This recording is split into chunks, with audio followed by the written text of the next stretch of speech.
प्रिय साथियों, CMPC YouTube channel पर एक बार फिर से आपका स्वागत, अभिनंदन।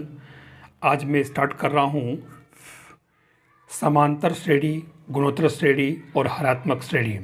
सेकंड ग्रेड के लिए 11th-12th में से केवल ये एक टॉपिक बचा था, तो मैं इसको भी स्टार्ट कर रहा हूँ आज। तो समांतर श्रेणी, गुणोत्तर श्रेणी और हरात्मक श्रेणी, इन तीनों के लिए जो बेसिक कॉन्सेप्ट है मैं एक बार वो बताना चाहूँगा, क्योंकि काफ़ी लोगों को इसके बारे में जानकारी नहीं होती। तो जो चीज़ें, फॉर्मूले जो काम आते हैं, मैं उनको पहले बेसिकली यहाँ पर बता देना चाहूँगा। तो उससे आपको क्या इसके बारे में आगे क्वेश्चन करने में काफ़ी ईजी हो जाएगा। मैं सबसे पहले बात कर रहा हूँ समांतर श्रेणी। आपको बता दूँ, देखिए मैं एक सीक्वेंस पकड़ूँगा, जो चीज़ मैं इसमें लूँगा वहीं गुणोत्तर में और वहीं हरात्मक में। तो आप देखें, सबसे पहले बात करूँ मैं कि इसको मैं हमेशा AP ही लिखूँगा। तो सबसे पहले बात करूँ मैं AP का मानक रूप, और वो होता है A plus D, A plus 2D, और इस तरीके से A प्लस n-1D अगर लिखें तो, नहीं तो कोई बात नहीं, चलो लिख दो भली। फिर ये A प्लस ND, इस तरीके से इसका मानक रूप चलता है, जिसके अंदर A आपके हमेशा ही प्रथम पद रहेगा और D जो है वो सार्वअंतर रहेगा। ये दोनों चीज़ें AP के लिए सबसे ज़रूरी है।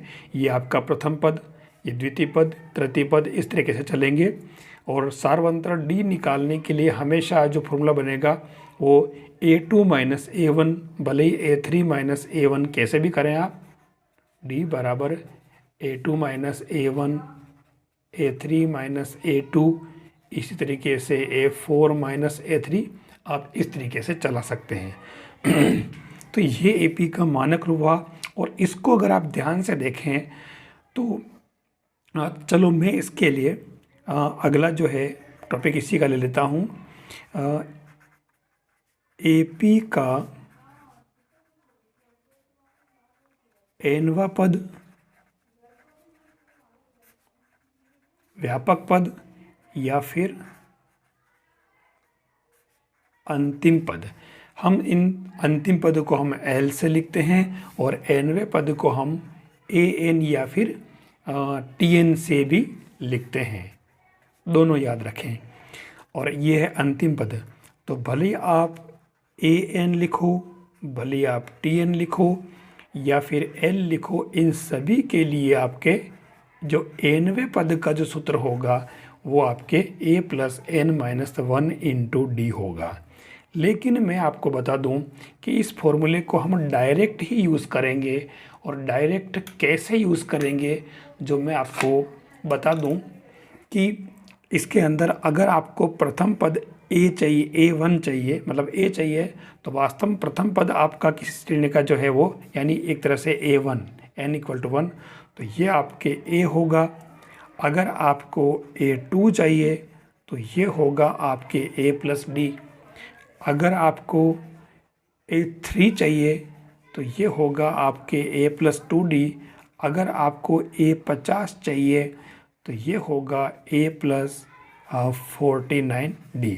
आपको कॉन्सेप्ट समझ में आ गया, क्योंकि सवाल के अंदर आपके डायरेक्ट 50वां पद, 20वां पद, अगर वो कहे कि A20, तो आपको डायरेक्ट A प्लस 19D लगाना है।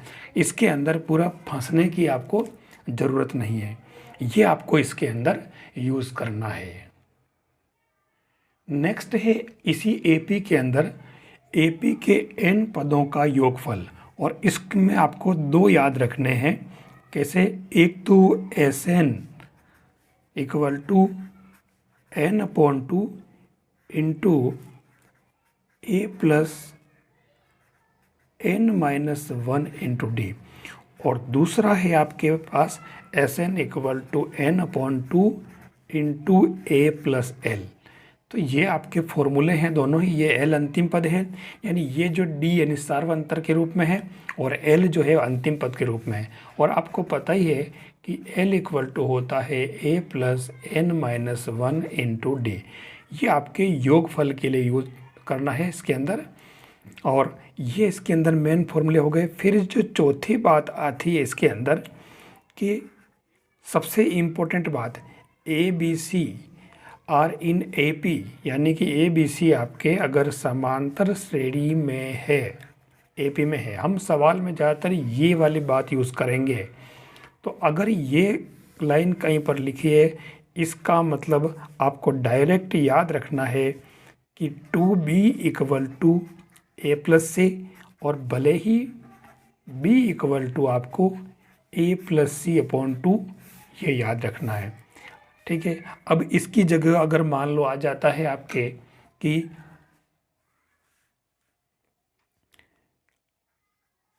X Y Z are in A P, इसने ए बी सी की जगह दे दिया, क्योंकि जगह जगह आपको जरूरत पड़ेगी। तो 2b यानी कि बीच वाला टर्म जो है वो 2y equal to X plus Z, और भले ही y equal to X plus Z upon two. ऐसी पी क्यू आर हो सकता है, कुछ भी हो सकता है।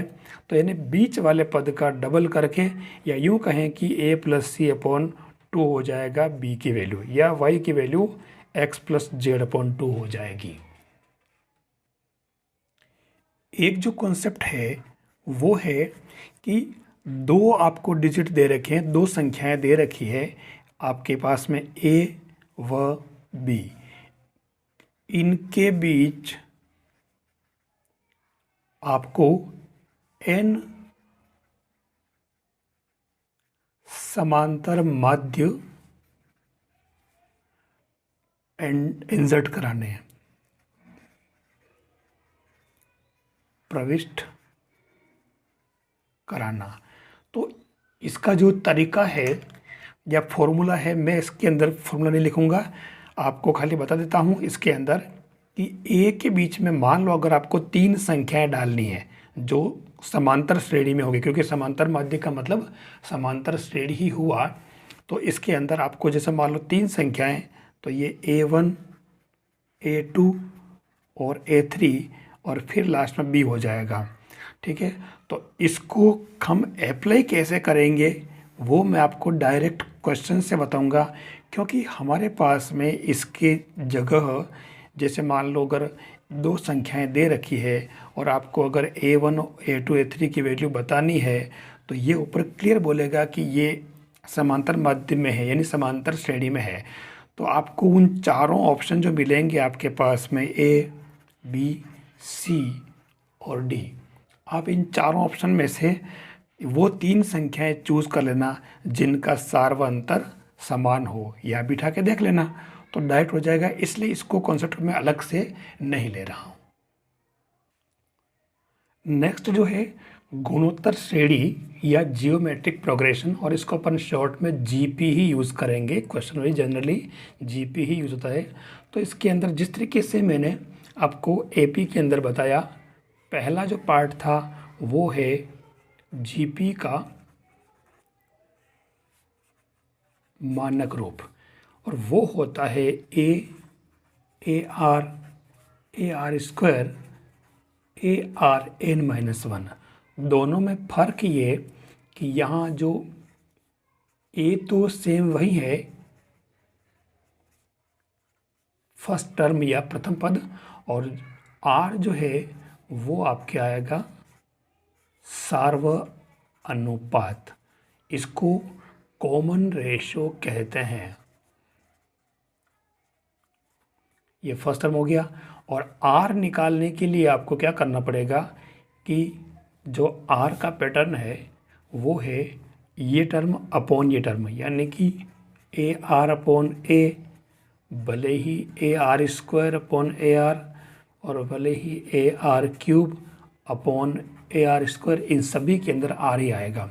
आगे से आगे इसको डिवाइड करते जाओ तो ये आपके कॉमन रेशियो आ जाएगा। फिर दूसरी बात जो आती है वो आपके इसके अंदर है nth टर्म, मतलब nवा पद, व्यापक पद, या फिर अंतिम पद लास्ट टर्म।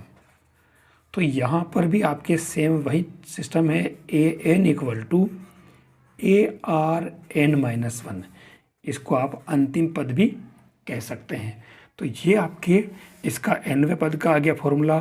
और यहाँ पर भी अगर आप चाहें, मान लो अगर आप प्रथम पद लेना चाहेंगे इसके अंदर, तो वो सेम वैसे बन जाएगा, A1 आपके क्या हो जाएगा, A2 आपके हो जाएगा, यहाँ 2 रखा तो ये AR, A3 लिखा तो यहाँ AR क्यूब। अब इसके अंदर एक बात बताना चाहूँगा मैं कि जब कभी 3 डिजिट की बात करता है, जनरली 3 की बात करता है कि अगर वो जीपी में है मान लो, तो जीपी के लिए आपको जो नंबर लेने हैं, अगर 3 पद लेने हैं तो आपको क्या करना है, A/R A और AR 3 में आपको ये लेना है। अगर 4 पद जीपी में है तो आपको क्या करना, प्रथम पद A ले लो इधर और 1 इधर ले लो, 1 वापस इधर अपॉन में, ठीक है। तो 4 वाले में डायरेक्ट इस पर पता नहीं चलेगा, ठीक है। आप अगर लेंगे तो ले भी सकते हैं, लेकिन कोई भले इधर बढ़ा दो आगे, चलो ये बढ़ा दिया आगे, ठीक है। और जब 5 की बात करता है तो ऐसे ही इधर आप एक और बढ़ा देना कि ये A/R square, A/R AR AR square. तो ये इस तरीके से आपको ज़रूरत केवल इसी की पड़ेगी, इनकी इतनी ज़रूरत नहीं पड़ेगी। जीपी के n पदों का जो योगफल है, इसके अंदर हमारे 2 फॉर्मूले बनेंगे, ठीक है। 2 कैसे, पहला वाला है आपके SN equal to A into R power N minus 1 upon R minus 1, और दूसरा जो बनेगा वो A into 1 minus R power N upon 1 minus R। दोनों में फ़र्क ये कि यहाँ आपके जो R है वो ग्रेटर देन 1 होगा और यहाँ आपके R लेस देन 1 होगा। ये आपको यूज़ करना है इसके अंदर, जब बड़ा हो R तब ये लगाना और छोटा हो तब ये लगाना है। फिर चौथी जो बात आती है, मैं डायरेक्ट बात करूं कि जिस तरीके से मैंने लिखा था कि ABC अगर AP में है तो मैंने बताया था कि 2B equal to A plus C या फिर B equal to A plus C upon 2, ये AP के लिए मैंने आपको बताया था। यहाँ में सेम वैसे ही कि if ABC are in GP, मतलब ABC अगर जीपी में है, ऐसी भाषा अगर सवाल में लिखी है तो आपको direct B square equal to AC use करना है। बहुत सारी जगह इसको B इक्वल टू AC का रूट लिखा आएगा। अगर मान लो इसकी जगह ऐसे लिखा हो कि XYZ जियोमेट्रिक प्रोग्रेशन में है यानी जीपी में है, तो Y square equal to XZ आपको यूज़ करना है, भले ही आप y equal to root XZ कर दें। ये आपके लिए बेसिक चीज़ें इसके अंदर है, इससे बाहर कहीं जाना नहीं है। देखिए हरात्मक श्रेणी AP और GP की जो मैंने बेसिक चीज़ें आपको बता दी, अब हरात्मक श्रेणी के अंदर चलने से पहले मैं आपको बता दूं, क्योंकि हरात्मक श्रेणी पूरी की पूरी जो है आपके वो AP का ही एक दूसरा रूप है, ठीक है, अन्य रूप है इसका। कैसे, आपके अगर ABC AP में है, इसका मतलब ये हुआ कि 1/A 1/B और 1/C जो है वो आपके HP में होंगे। ये आपके अंदर ध्यान रखना है, यानी AP की जो है वो उसको 1/, में कर दो तो आपके ये जो है HP बन जाएगी, ठीक है। तो उस केस में अगर हम इससे निकालें तो इससे B की वैल्यू, ठीक है ना, यानी A व C के बीच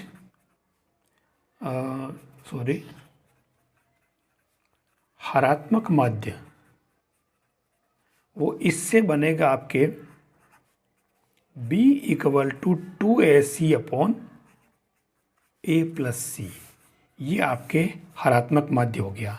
अगर क्योंकि हमने जब AP की बात की थी तो AP के लिए हमने यहाँ b की वैल्यू लिखी थी a प्लस सी अपॉन 2 और GP के लिए हमने b लिखा था रूट AC और HP के लिए आपके b क्या हो गया 2AC अपॉन a प्लस सी। अब देखिए ये चीज़ कहाँ काम आती है। जैसे मैं इसका एक क्वेश्चन बनाता हूँ।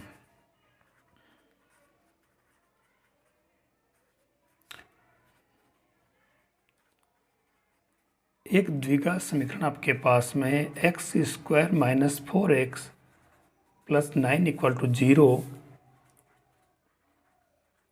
के मूल अल्फा बीटा हो तो मूलों का हरात्मक माध्य ज्ञात कीजिए। अब यहाँ हरात्मक माध्य देखो समीकरण दे दिया और मूलों का हरात्मक माध्य ज्ञात करना है। ध्यान से अगर देखो तो इसके जो मूल है वो आपके अल्फा बीटा है। मतलब ये हुआ कि मूलों का योग जो है आपके वो क्या आ जाएगा अल्फा प्लस बीटा वो माइनस b अपॉन a यानी कि 4 और मूलों का गुणनफल जो है वो c अपॉन a यानी कि 9 हो जाएगा। तो अब इसने मूलों का हरात्मक माध्य पूछा है तो हरात्मक माध्य के लिए क्या हो जाएगा b बराबर 2 alpha beta upon alpha plus beta. बस आपके इसके अंदर वैल्यू पुट कर दें 2 into 9 upon alpha plus beta क्या हो जाएगा 4 तो ये हो जाएगा 9 अपॉन 2। तो ये इस तरीके से इसके अंदर काम आते हैं। इसके अलावा हरात्मक माध्य जो काम आता है वो आपको बता दूं मैं अपने ये जो समय दूरी और चाल वाले जो सवाल आते हैं तो उस केस में ये काम आते हैं। मैं आपको और एग्जांपल्स के अंदर समझा दूंगा। ये इसके बेसिक इसके अंदर एनवा पद या योगफल का कहीं आपको अलग से नहीं निकालना है क्योंकि सारी की सारी चीज़ें आपको AP से ही निकालनी है। तो इसलिए आप इसको डायरेक्ट इसके अंदर ज़रूरी बात केवल इतनी सी है, आपको इसको याद रखना है। आपको ये बेसिक कॉन्सेप्ट अगर अच्छा लग रहा है तो आप निश्चित रूप से CMPC यूट्यूब चैनल को आप सब्सक्राइब करें। ये मेरा ही चैनल है और टेलीग्राम चैनल भी CMPC के नाम से ही आप उसको भी ज्वाइन करें ताकि आपको लगातार इसके अपडेट्स जो है वो मिलते रहें। अब देखिए आगे आ रहा है अनंत गुणोत्तर श्रेणी का योगफल। देखिए ये टॉपिक बहुत इंपॉर्टेंट और इस पर क्वेश्चन पूछा जाता है और मैं अभी एक क्वेश्चन भी लूँगा। इसका कौन सा जो RPSC में पूछा गया क्वेश्चन है मैं वो क्वेश्चन लूँगा। अनंत गुणोत्तर श्रेणी का योगफल ज्ञात करने का जो सूत्र है डायरेक्ट आप S infinity equal to a upon 1 minus r use करें। a प्रथम पद है आपके और r जो है वो कॉमन रेशो। देखिए आपके सामने एक क्वेश्चन है if y equal to X plus X square plus X cube plus infinite और and mod of x less than 1 तो x का मान क्या होगा। यहाँ जो क्वेश्चन ध्यान से अगर देखें तो ये एक अनंत गुणोत्तर श्रेणी है और उसका योगफल है। ठीक है और अनंत गुणोत्तर श्रेणी के योगफल का जो सूत्र है हमने पढ़ा S infinity equal to a upon 1 minus r। तो सीधी सी क्योंकि देखो आप आगे से आगे भाग लगाओ तो जो इसका सार्व अनुपात है r वो आपके कितना आ रहा x और प्रथम पद जो है वो a आपके क्या हो गया x। ठीक है तो अब इसमें जो S इन्फिनिटी यानी कि एक तरह से y इक्वल टू इन सब का जो सम होगा वो इस फॉर्मूले से आएगा। तो a की जगह आपके हो गया x और नीचे आपके 1 माइनस r की जगह भी x। बस इसने x की वैल्यू पूछी है, कोई विशेष बात नहीं। ये सोल्व किया और इसको आपको सोल्व करना आता है तो इससे आपके x की जो वैल्यू आएगी वो y अपॉन 1 प्लस वाई जो आपका फर्स्ट ऑप्शन है। तो लीजिए नेक्स्ट क्वेश्चन है अनंत गुणोत्तर श्रेणी का के योगफल का। ये कह रहा है कि x equal to 1 plus a square plus infinity और दूसरा y equal to 1 plus B square plus infinitive. तो ये पूछ रहा है कि 1 plus A B plus A square B square plus infinite की वैल्यू क्या होगी। तो आपको यहाँ पर कुछ भी नहीं करना है, इन दोनों से पहले आपको ए और बी की वैल्यू निकाल लेनी। तो पहले वाला जो है ये फर्स्ट, इससे आप क्या करेंगे, इससे लिखेंगे क्योंकि अनंत गुणोत्तर श्रेणी है, तो इससे आपके x इक्वल टू क्या आ जाएगा, प्रथम पद हम फॉर्मूला कौन सा अप्लाई करेंगे, S infinitive equal to A upon 1 minus R. तो प्रथम पद ए तो हो गया 1 और 1 माइनस आर आपके हो रहा है ए, ठीक है। और इसको अगर आप सोल्व करते हैं, ठीक है ना, तो इससे आपके जो ए की वैल्यू आएगी वो आपके क्या आ जाएगी, इधर पक्षांतर करके ना करना आता है, तो वो हो जाएगा x minus 1 upon X. Similarly दूसरे वाले से आपके y equal to 1 upon 1 minus B, तो इससे भी b की वैल्यू बिल्कुल सिमेट्रिक आएगी। एक बार अगर निकाल लिया तो दूसरा भी आराम हो जाएगा। ये दोनों हो गई। अब इसको यहाँ छोड़ दें। अब इसने ये पूछा है तो इसकी वैल्यू पूछी है इसने, तो इसको मैं डायरेक्ट जैसे कुछ भी नाम डाल दो इसका, है ना, इसको जैसे मान लो z इक्वल टू, तो z इक्वल टू ये एक अनंत गुणोत्तर श्रेणी है और इसका योगफल है। तो यहाँ पर भी वही प्रथम पद a आपके पास 1 है, ये 1, और सार्वनुपात जो इसका है भाग लगाओगे तो ये 1 माइनस ए भी हो जाएगा। और ऐसा करने के बाद में z equal to 1 upon 1 minus A का मान आपके पास में कितना आया, x माइनस 1 अपॉन एक्स, और ऐसे ही y माइनस 1 अपॉन वाई। इसको आप अगर सोल्व करते हैं तो आपके पास आएगा ये जो फर्स्ट ऑप्शन है, ये X Y upon X plus Y minus 1, ये आपके पास इसका आंसर आ जाएगा। तो ये बिल्कुल इजी क्वेश्चन है, एकदम आप इजी में सोल्व कर सकते हो आप।